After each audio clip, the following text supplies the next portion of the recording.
The clouded moonlight infiltrated the half-drawn blinds of Eddie's diner, seeping into the space where a solitary figure was hunched over a pile of case files. This was Elliot Crane, a private investigator of empathetic heart and a nebulous past. His silhouette, illuminated by the sallow neon glow of the sign outside, was a stark contrast to the pulsating darkness beyond. His eyes, pale blue like a winter sky, flicked through the reports. The paper rustled under his touch, echoing within the quiet of the diner. A photograph slipped from between the files, skittering across the plastic tabletop.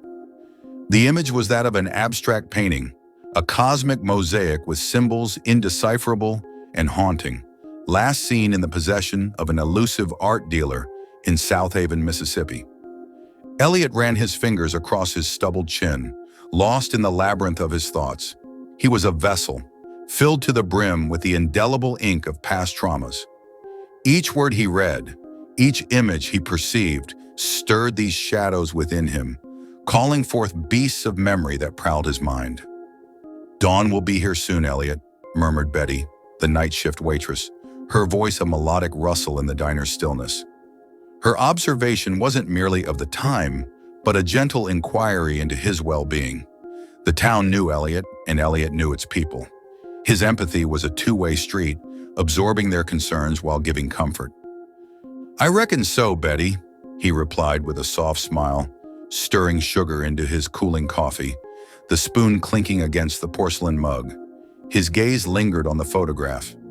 South Haven was a painting itself, a tableau of quaint houses, verdant fields, and secrets, much like the enigma of this art piece.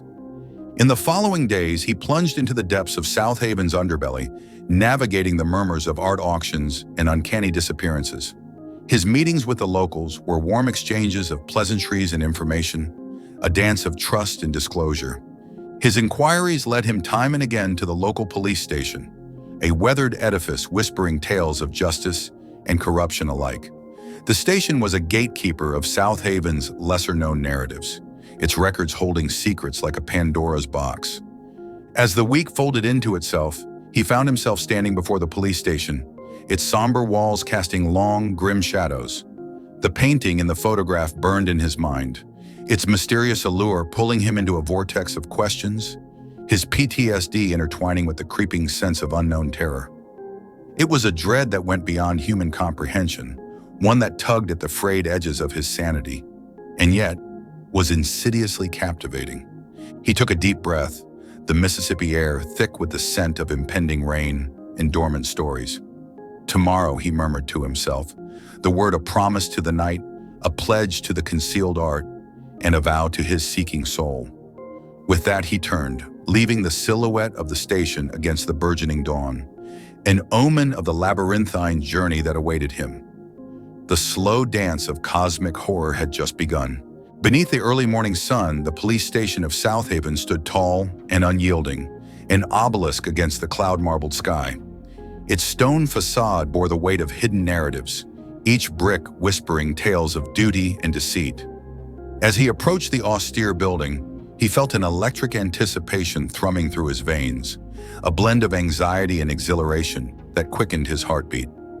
The station's interior was a palimpsest of time, the worn-out desks and weathered files exuding a musty charm. The air was thick with dust mites swirling in beams of sunlight, and the dull, pervasive echo of countless footsteps that had paced these checkered tiles. He was greeted by a wall of indifference, of forced pleasantries and glassy-eyed officers shuffling paperwork.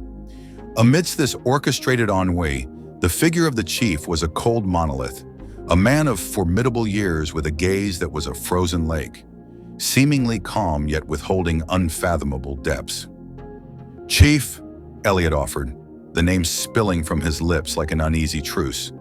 "Crane," the chief responded, his voice an echo from the abyss. The office was a chilling embodiment of power and control, the air punctuated by the intermittent hum of an old air conditioner. As they exchanged words, his gaze fell upon a painting hanging behind the chief's desk. It was eerily similar to the one in his file, an uncanny blend of disturbing imagery and obscure symbols that held a surreal magnetism. He felt a jolt of recognition, a tether pulling at his subconscious, as if he had seen these symbols in the forgotten corridors of his nightmares. Their conversation turned into a chess game. Each query met with ambiguous replies, the truth dancing around like a specter. As the dialogues unfurled, the painting seemed to pulse with an ethereal life, its vivid colors and haunting figures clawing at the edges of his perception. His mind echoed with cryptic patterns, and time seemed to twist around him, the ticking clock becoming a disjointed metronome. His traumatic memories rippled beneath his consciousness, creating a disquieting resonance with the spectral painting. He could almost hear the hum of alien constellations, feel the distant tug of nebulous entities. A chilling dance of cosmic horror was being choreographed. As he left the police station, the weight of unspoken secrets and veiled threats hanging in the air, he felt a strange conviction harden within him. The painting, the art dealer, the cryptic symbols, they were not mere threads but a tangled, otherworldly web of deception and the unknown. His gaze lingered on the retreating silhouette of the police station, an imposing figure amidst the otherwise tranquil South Haven, a promise of deeper horrors nestled within its silent walls.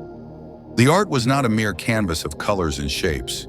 It was a portal, a window into the cosmic abyss. He knew with an icy certainty that his next course of action was to delve into the labyrinth of alien symbols, the cosmic keys to a door he was destined to unlock. After his encounter with the chief, Elliot was no stranger to the uncanny presence entwined within South Haven's familiar facade. The town was now a distorted reflection, the vibrant Mississippi sunsets overshadowed by sinister portents, the friendly chatter at Eddie's Diner giving way to hushed whispers of uncertainty. Among the locals, he sought out Professor Amelia Hartford, a retired linguist known for her wealth of knowledge on ancient languages. Their meetings were a blend of warm reminiscence and cryptic exchanges, the fragrant scent of her well-loved books mingling with the peculiar fragrance of the town's unfolding mystery. She studied the symbols he presented with a scholarly curiosity, her aged fingers tracing the outlines as if conversing with the alien strokes. "Astounding," she murmured, her eyes wide with equal parts terror and wonder. This unfamiliar alphabet was an echo from the darkest corners of the cosmos, a siren call to a terrestrial existence in the face of an unknowable universe. As he explained the alien etymology and otherworldly syntax, Elliot was drawn into a dance with the inexplicable, every revelation spiraling into a deeper abyss of enigma. Armed with this newfound knowledge, he journeyed to the secluded mansion of the art dealer. The house, a foreboding Gothic structure, was a silent mausoleum amidst South Haven's quaint scenery, its secrets veiled behind gnarled vineyards and moss-ridden stone walls. Inside the mansion, time seemed to convulse and churn. Canvases lined the cobweb-laden walls, each piece of art a jigsaw piece of the cosmic narrative. Their haunting imagery incited a visceral response, his psyche resonating with an alien cadence that stirred his deepest fears and his innate curiosity. As he moved deeper into the mansion, his sense of reality began to fray at the edges. The shadows seemed to ripple and dance with unseen creatures, each artwork pulsing with a life of its own. His PTSD, a grim waltz with his past, found a new rhythm within this alien symphony, his traumatic echoes merging with the chilling cosmic cacophony. The veil unfurled within a hidden chamber at the mansion's heart. There he discovered a horrifying mural depicting a gathering of alien entities, their forms both mesmerizing and monstrous. The art dealer was not merely a collector, but a conduit, a chosen herald of these otherworldly beings. Staggering from the revelation, he escaped the mansion's oppressive walls.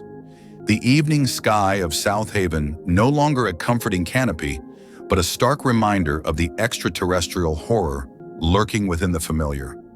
He had danced with the town's concealed past, and now the dance led him towards an inevitable, terrifying embrace with the alien entities. His world had been upended, the thin veil of normalcy shredded by the claws of cosmic horror. The dance had quickened, the music grew haunting, and Elliot Crane was now firmly within the grip of the unearthly revelation. His resolve solidified like a diamond under cosmic pressure. He vowed to confront this terror head-on, no matter the cost to his humanity. In the wake of his horrific revelation, Elliot Crane was a changed man. The serene tranquility of South Haven was now a stage for the macabre theater of alien horrors. Each rustling leaf whispered alien secrets. Every shadow held a specter of the cosmic abyss, and the once soothing Mississippi River murmured tales of the dread-filled beyond. The daytime sun, though bright and unrelenting, failed to outshine the omnipresent darkness that had descended upon him. South Haven was not merely a quaint town in Mississippi anymore. It was the epicenter of a cosmic tremor threatening to unhinge his reality. He returned to the police station, his second encounter with the chief a symphony of unsaid truths and veiled threats. Their exchange, though fraught with tension, bore an undercurrent of shared dread, a tacit acknowledgement of the dark path they had both trodden. "Perhaps you should walk away, Crane," the chief suggested, his frosty gaze focused on the alien glyphs adorning the painting behind him. His tone held no malice, only the chilling understanding of an abyss gazing back. Elliot merely smiled, the sentiment not reaching his winter sky eyes, now clouded with a storm of impending madness. He was inextricably tethered to the cosmic enigma, a moth lured by the eldritch flame of knowledge. Armed with his uncanny understanding of the alien glyphs, he ventured into South Haven's darkest corners. He delved into ancient manuscripts hidden within the depths of the public library, interviewed obscure artists intoxicated by alien inspiration, and traced the ghostly remnants of extraterrestrial contact within the town's history. His days turned into nights, and nights blended into an eerie twilight as his mind began dancing on the precipice of sanity. The alien influence seeped into his nightmares, his traumatic echoes now an indistinguishable cacophony from the otherworldly horrors. The boundary between the real and unreal, the human and alien, started to blur. Finally, in a clandestine gathering at the art dealer's mansion, under a starless sky that bore the weight of silent galaxies, Elliot's journey came to a head. He witnessed a horrifying spectacle. The art dealer, amidst a ring of bizarre paintings, was performing a ritual, a dance of alien summoning.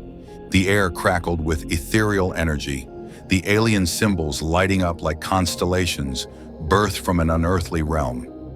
Elliot felt a strange pull, an irresistible call from the alien entities. The maddening dance was reaching its fever pitch. His PTSD, his empathy, and his pursuit of truth, all converging in a maelstrom of cosmic insanity. And then, he surrendered. He didn't fight the call, the pull from the cosmic abyss. It wasn't fear that held him, but a twisted fascination, a selfless acceptance of the truth, no matter how terrifying. He joined the dance, his voice rising in an alien chant, his body swaying in rhythm with the cosmic cadence. The world around him spiraled into madness, the town of South Haven fading into a backdrop of otherworldly landscapes, the mundane giving way to the cosmic spectacle. His consciousness expanded, blending into the extraterrestrial entities, a terrifying unity of human and alien. He was not a victim of cosmic horror, but a willing participant, an explorer treading the maddening infinite landscapes of cosmic consciousness. His human reality had shattered, replaced by the vast, horrifying truth of the universe. The dance had ended, and Elliot Crane was no longer merely a dancer. He had become the dance. We appreciate you tuning in. If you fancied the content, show your support with a like and subscribe. Hit the bell to keep up with our eerie adventures. Eldritch Tales Factory has plenty more to offer. Until next time.